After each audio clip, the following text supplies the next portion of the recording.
21 this week, an autopsy confirmed that U.S. Olympic sprinter Tori Bowie, died from complications of childbirth, just 32 years old, 8 months pregnant, and doctors believe that she was in labor at the time of her death.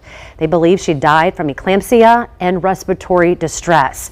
A few years ago, our government deemed maternal morbidity and mortality a crisis here in the United States, and it still is. But why, and what's being done about it? OBGYN Dr. Tanya Hawkins is here this morning with some answers to talk about that. So good to see you with St. Ascension, St. Vincent. Talk to us a little bit about, first of all, when we see a patient with eclampsia, because we've heard this. I mean, I've had children and you hear that, but I still forget kind of like, what does that mean in the broader sense and just how serious it can be? Just to make it simple, it's a seizure disorder directly related to the pregnancy.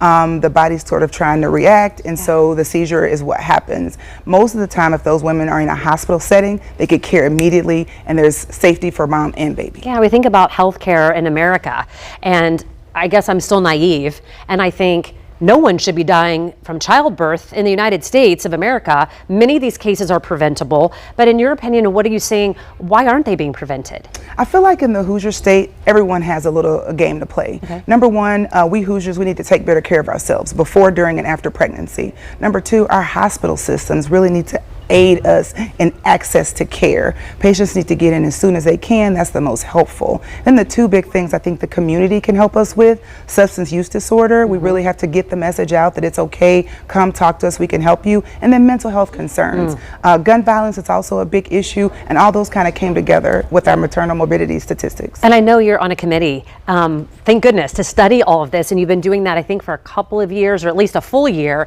Have you found anything yet that you feel like this group has uncovered, or that we're doing better to hopefully take us in the right direction? Those are excellent questions, and actually you're right. Like, we do see what the major concerns are. There's two sorts of groups related to pregnancy death, or just associated, meaning she was pregnant and they happened to find it. Substance use disorder is probably the biggest issue, and our government has done so many things to move forward in the direction. Narcan is available. You know, if you have someone that's having an overdose, administering that is helpful, as well as getting more providers available to help treat the substance use disorder. Yeah, one thing that I was talking to a different doctor yesterday too that said, Angela, I think it's important, Dr. Yancey, who's been on our show a lot, love him.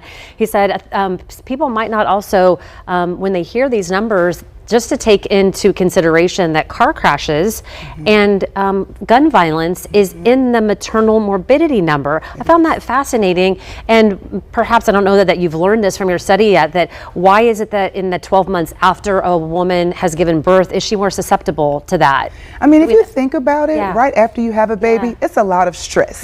Newborns take a lot of attention. There's certainly significant costs, healthcare, child care, you know, the needs of the child, and that can be stressful on any relationship, whether you're together or just co-parenting. So as far as gun violence, and we have had some homicides, unfortunately, we found that a lot of these moms were just victims of the dad not being prepared. And so what we want to do is just get the word out. There are resources available. There are several organizations within our city that have resources available throughout the counties. In those last 30 seconds for that viewer that might be watching this morning, what would you say to them? We want to help, and we want to give people hope, and we want to do our part to bring these numbers down. Yes. I first say advocate, advocate, advocate. Get out there, talk to your providers. If you're in an area where there's not a lot of providers, find someone that you feel comfortable with that can take care of you, and talk to your family about what's going on. If you're having personal issues, make sure you're communicating in a way that people understand what's going on. And please check on these pregnant moms. They're out there, they got to be looked after, so make sure you're checking on the ones in your life. Yes, good to see you. I have a feeling that more people are going to say, where do I find Tanya? Where can I get her? I know you're going to probably be delivering a baby today. I am. So enjoy. Thank you so much for giving us information. To find out more information on this and other Angela Answers segments, fox59.com/Angela Answers.